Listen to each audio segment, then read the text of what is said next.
I'm sitting here watching all of these incredible speeches, and I'm thinking to myself, oh yeah, that's right, I have to talk too. My name's Peter Coffin. You may know me as one of the two Peters, the two video guys. And so I figured probably a good way to start off was just to blatantly pander, tell you all how honored and privileged I am to be with you here in Oregon today.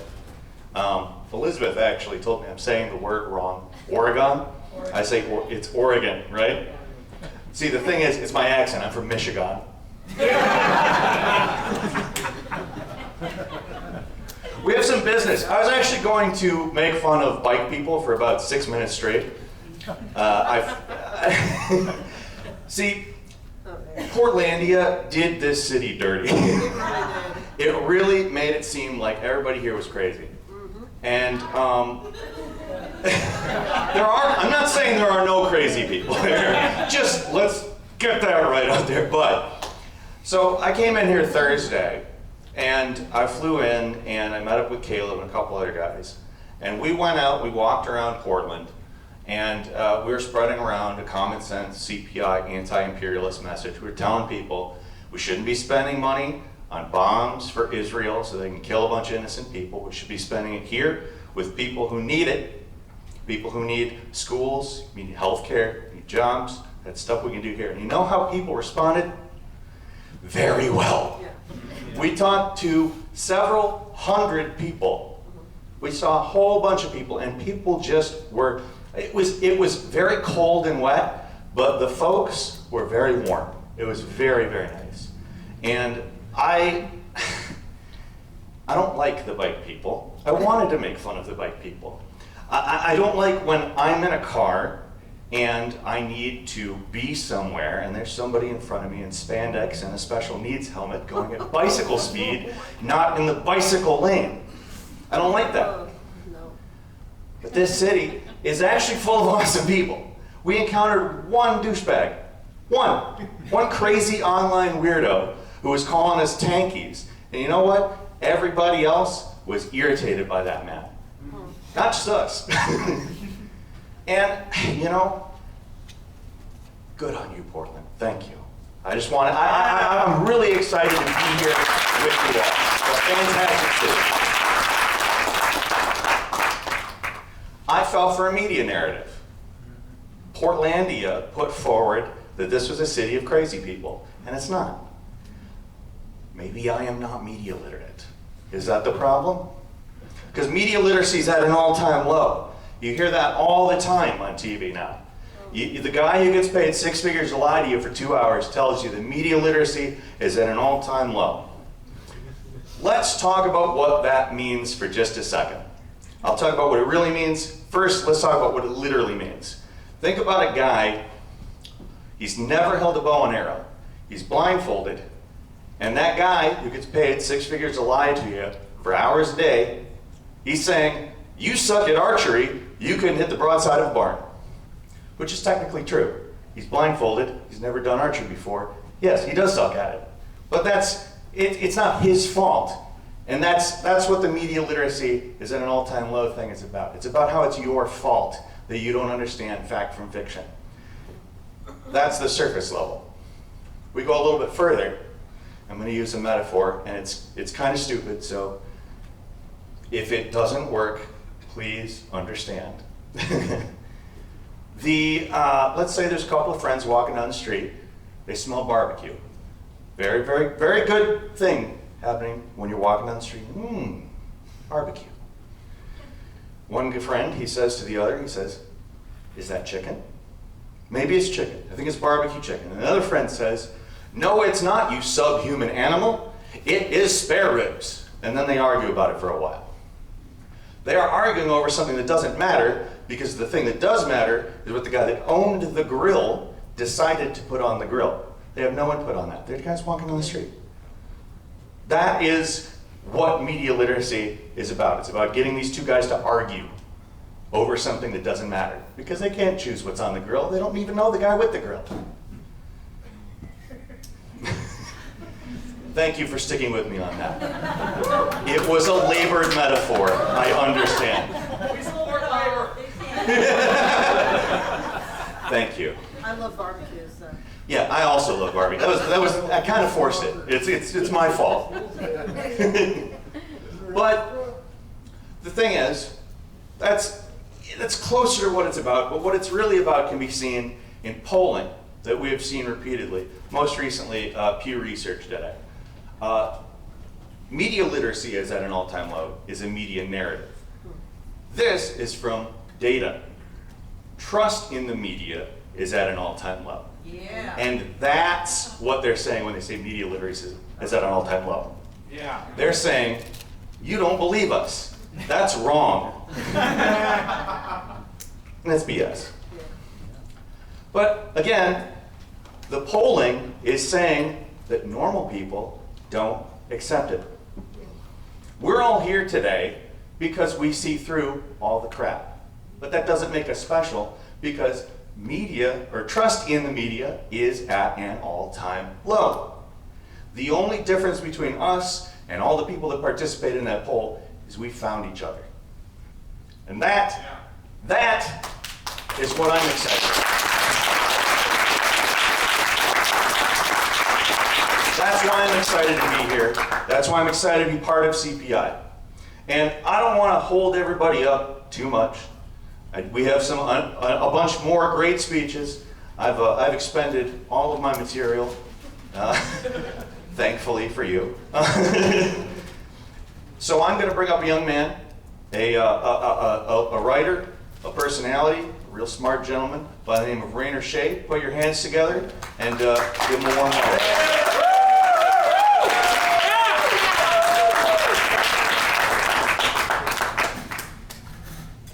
To the members of the Center for Political Innovation, of the Party of Communist USA, of the People's Party, of the Libertarian Party, of all the other organizations that have joined this coalition against monopoly capital, I want to congratulate you.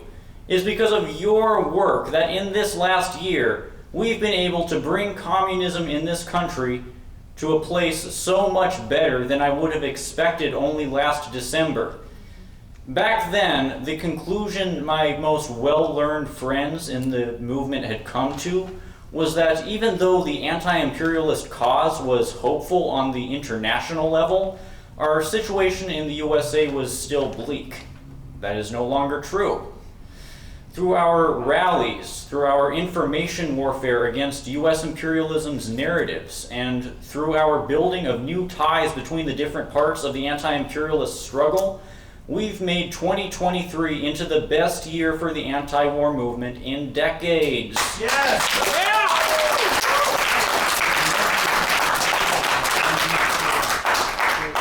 Not only have we made resistance to the war machine a highly relevant part of organizing again, we've also made this resistance into something independent from the Democratic Party and from its front groups.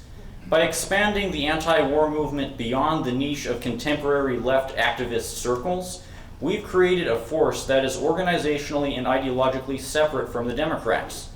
We've established a network for the anti-imperialist communist organizations that don't share the compromised so-called anti-imperialism of PSL and CPUSA. We're not concerned with what the Democratic Party NGOs think. Our goals are to further the fight against U.S. hegemony and to thereby nurture the anti-imperialist sentiments of the workers. If the liberal tailius won't accept us because we have these goals, our only recourse is to come together and create our own formation, which is what we've done. And as much as the imperialism-compatible leftists try to make it seem like the cause depends on them, they are in reality a liability to the cause. It was only until we broke from these leftists and pursued a project outside the Democratic Party's influence that the anti-imperialist movement became a serious threat. That communists became able to reach sections of the people broader than the liberal circles which PSL exclusively seeks to appeal to. The argument is settled. The strategy of the anti-NATO coalition is the winning strategy, while the strategy of the established leftist orgs can only bring an endless cycle of defeats. The leftists who've tried to censure and isolate us represent the initial stage of the state's counterinsurgency against revolutionary efforts.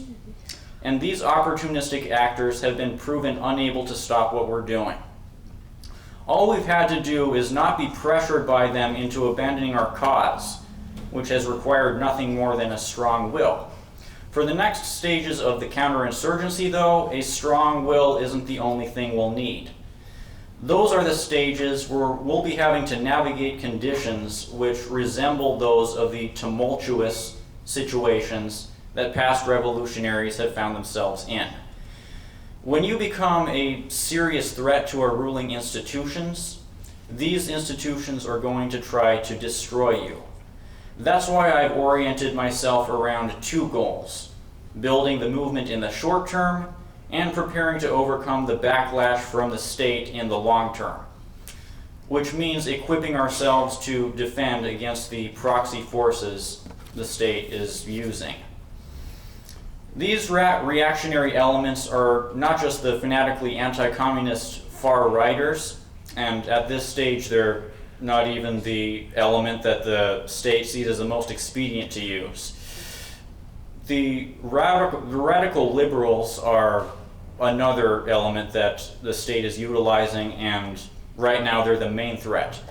They are the ones in the many branches of Antifa, so-called Antifa, that federal agents have either infiltrated directly or influenced through targeted propaganda. The feds have been able to radicalize these militant anarchists towards what is, in practice, an ideology of violent anti-communism. By associating existing socialist states with fascism, and by arguing that the Russian state is fascist, the feds have convinced so-called anti-fascists to attack communists who support existing socialism and who support Russia. Caleb Maupin is one of the main targets of this tactic. He's been characterized as a Nazi by bread tubers who have audiences of hundreds of thousands of people, and as a consequence, he's been made to feel unsafe in settings where there might be Antifa nearby. Another person in this movement who has been targeted in such a menacing way is Alexander Finnegan, the Marxist-Leninist who challenged the Ukraine PSYOP and then experienced an ongoing series of violent threats. These threats have been the direct product of an orchestrated campaign by the FBI to terrorize Finnegan and his family, meaning his only hope for so much as reducing the horror has been to flee the country. Finnegan is now living in Guatemala. When I came to communism as a teenager in 2019, I was aware that the imperial state and its vigilante allies were going to come after the members of this movement. For years up to that point, I had been researching into the ways big tech was silencing dissent after the 2016 election, and how the media was using the Russiagate narrative to justify this campaign of censorship. This all made sense to me, given what I'd learned as a younger teenager about how the Bush administration had launched an unprecedented war against civil liberties, and then Bush successors expanded this war. But it wasn't until February of last year and the dramatic months that followed the Ukraine conflict's escalation when I got a clear sense of what kind of path the US war machine is taking during its decline. I had long been hearing the idea that the American empire is turning inward as its global influence shrinks. Now we're seeing what this looks like. It looks like a war waged by our government against its own people in a way that's too insidious to fully see unless you hear the testimonies of its hidden victims. Well, they're largely hidden. How can we ensure our movement survives these attacks? Firstly, by remembering that whatever ways our enemies retaliate against us, and that's simply the cost of our doing the right thing. Akili Anai, the director of agitation and propaganda for the African People's Socialist Party, stated as such while responding to the FBI's raid on her organization last year. Said Anai, "I joined this struggle voluntarily, recognizing that this is the history of what this government does to people who struggle for its freedom and for true democracy. This is what it does to the people, so I did not enter this work being afraid or thinking that this was a bad decision." That is, in essence, the same conclusion the majority of the Russian people came to when they were confronted with the violent campaign which U.S. imperialism is waging against their civilization. They see that regardless of the power the imperialists have to sanction, menace, and assail them, they must act offensively against the empire, or rather defensively in the only way that they can. That an oppressor or aggressor will retaliate against you is a given. At a certain point, you have to stop caring about how they might strike back and resist the evils they're inflicting upon you. It's the same mentality that's motivated the Palestinians to strike back against their oppressors, the Israelis, even when they've known the Israelis will retaliate. And the efforts of the Palestinian fighters are not futile. As Scott Ritter has pointed out, even when Israel has employed the maximum level of violence, the Palestinians have maintained some key strategic advantages. The Zionists have gotten so used to brutalizing unarmed bystanders that they went into this recent confrontation unprepared, and the Palestinian resistance is able to take advantage of this. The crucial thing the Palestinian resistors have done is make themselves well prepared to keep fighting the oppressor, even after the oppressor's retaliation has come. And because the oppressor has acted with hubris, because it's made itself feel so strong by seeking out targets who can't defend themselves, it's now in danger of losing everything. Likewise to Palestine with Israel, Russia has been taking advantage of the growing strategic weaknesses of the U.S. empire. The anti-imperialist-minded Russians, through their representatives in the country's communist formations, have pressured their bourgeois government into taking away the Ukrainian fascist regime's tools for violence. By doing this, these Russians have applied the same reasoning behind Mao's statement. We are advocates of the abolition of war. We do not want war, but war can only be abolished through war. And in order to get rid of the gun, it is necessary to take up the gun. This argument about the need to be proactive while fighting an enemy applies to any type of struggle, not just armed struggle. Whether the tactic that's best for your conditions is to strike, or to demonstrate, or to wage information warfare, you'll have to employ some form of offensive maneuver in order to win. That's the broader reality Mao was speaking to. There is an irony to this, because in the imperial center today, most of the socialists who claim to share this sentiment from Mao at the same time join their imperialist government in condemning Russia for taking action. The thinking of these socialists is based in an infantile, ultra-left way of interpreting the world, one that disregards Mao's analysis about there being primary and secondary contradictions. These unserious leftists argue that we should oppose Russia's effort to combat the primary contradiction in this situation, that being U.S. hegemony, because of the secondary contradiction, that being how Russia is presently living under a capitalist state. It's this failure to understand the practical realities of what we need to do to resist imperialism that also drives these leftists to shun Maupin and his org.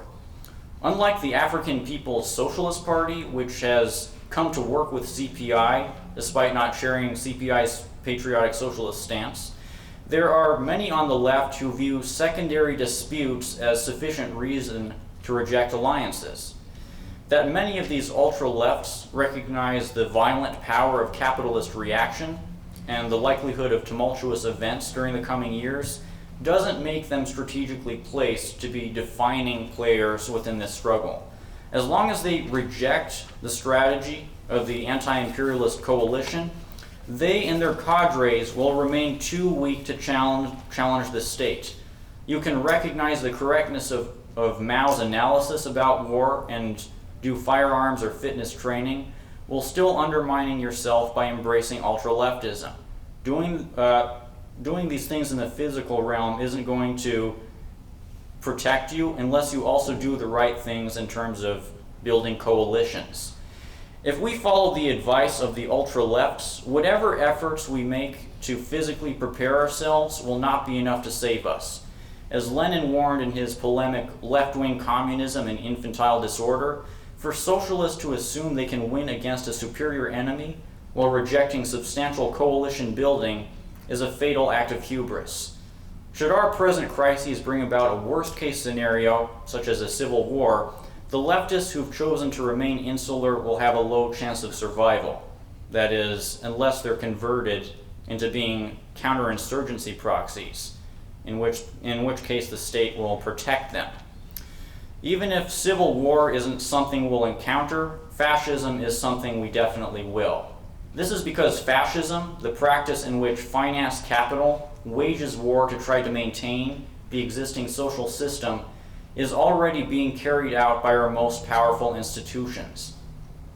These institutions especially include the Democratic Party, which has come to be the main political tool which finance capital uses to advance its Cold War goals. Social media is what the liberal fascists will use to manipulate public opinion when they intensify their repression and when they need to sell an unprecedented assault on democratic freedoms. They'll try to purge all who oppose the war machine from our political and discourse arenas, then portray this purge as necessary for combating fascism. Because, as we've learned, when you control the flow of information, it's easy to convince many that even the most anti-fascist people are actually fascists. Just look at how they portray Caleb. That escalation of the attacks against our cause is coming, and it could happen as early as the 2020 election.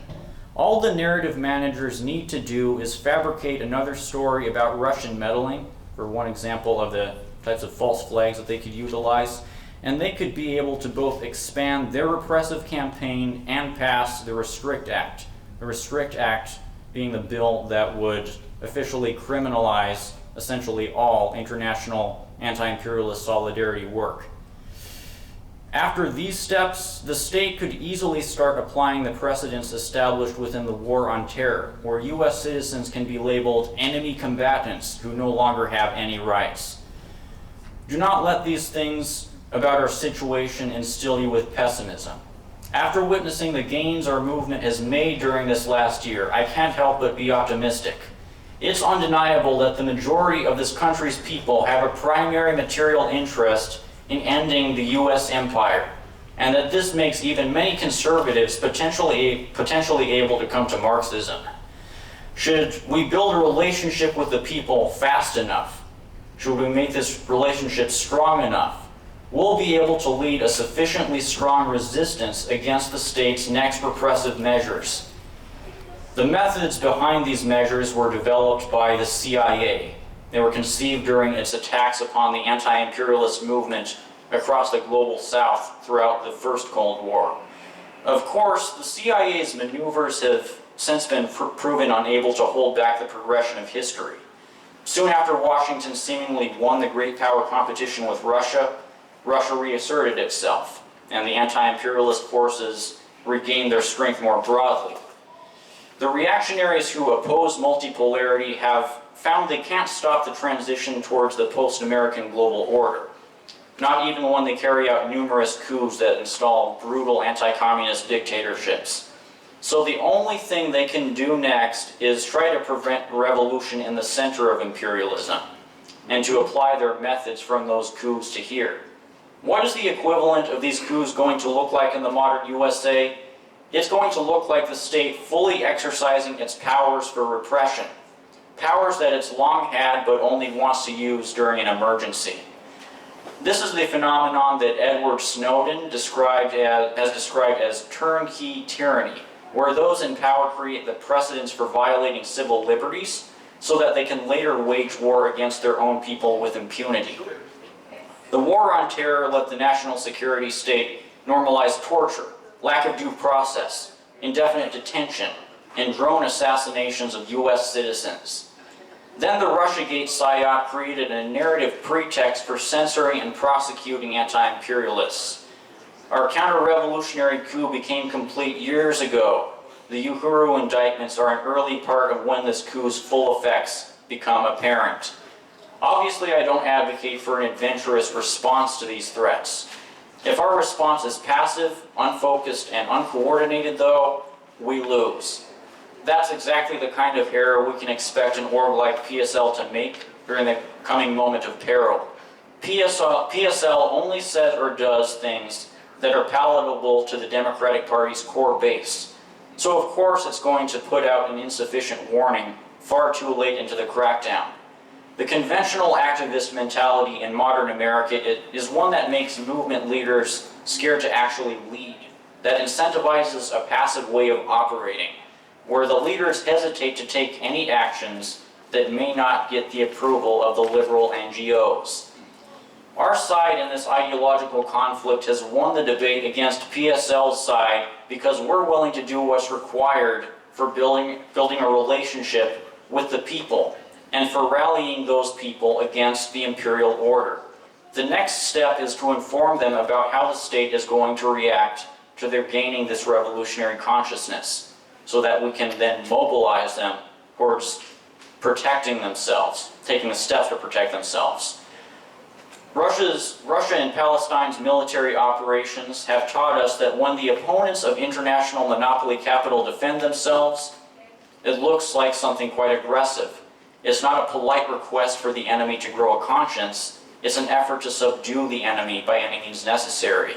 If the circumstances make us need to take our operations underground, we'll have to be ready to do so only as a temporary measure, one that precedes a moment where we re-emerge with the people's backing and with the backing of those in the military who may back us during a revolutionary moment.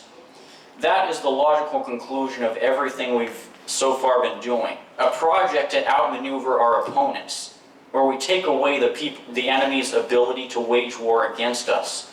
The domination which monopoly finance capital holds over the state we live under is perhaps stronger than in any other country, because the USA is the center of the worldwide capitalist structure. For as long as the present state exists, it's going to continue acting as a vehicle for counter-revolution. The liberals and their Nazi allies are going to take this effort at holding back progress to its extreme. Our only recourse is to put an end to the present state and to establish a new worker state. This is going to require personal commitment from all who've gotten involved in our coalition, but you know that. Caleb has lately been making it clearer than ever to those who listen to him. It's possible for those on the right side of history to overwhelm the forces of empire. The recent military successes of Russia and Palestine have shown this. The ones fighting for the right side only need to act with strategic intelligence and figure out how to take advantage of their enemy's weaknesses. That's going to be the nature of our next tasks now that we've brought the anti-imperialist movement to success and thereby escalated the class conflict. You've taken on a special role in history, a genuinely transgressive role, where you can change the relations of power to a degree that no radicals in this country have yet been able to. We're going to do the rest of the work needed to shift the power balance, to make our ruling institutions extinct. Then we will build a socialism as beautiful, as prosperous, and as strong as the socialist projects that past freedom fighters have built.